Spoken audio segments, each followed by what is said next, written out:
All right, good morning, ladies and gents.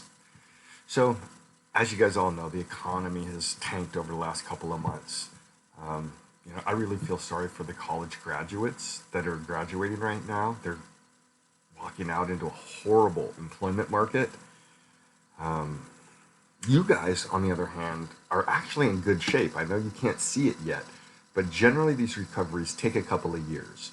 So by the time that you guys graduate high school, get into college, and finish college, the economy should be on a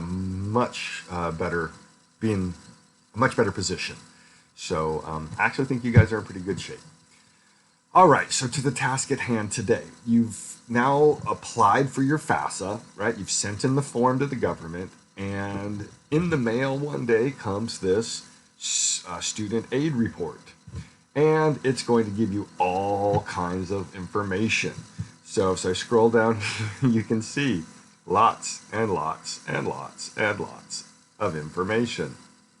So you guys, excuse me, you guys are going to be going through this, analyzing this student aid report, and then you're going to be answering these questions in the worksheet.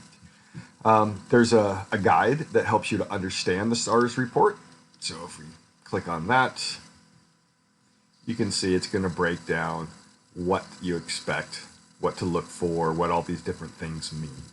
So you're analyzing a student aid report that tells you basically how much money you're eligible for, what percent is going to be grants, what percent is going to be student loans, are they subsidized, unsubsidized, how does it all work? So you guys will be filling out these forms next year. You'll be getting these reports as you're applying for colleges and trying to figure out how you're going to pay for it. So this is about as real life as it gets. And if you complete this, then doing the real version is going to be that much easier next year. All right. Good luck, ladies and gents. Email me with any questions, comments, or concerns.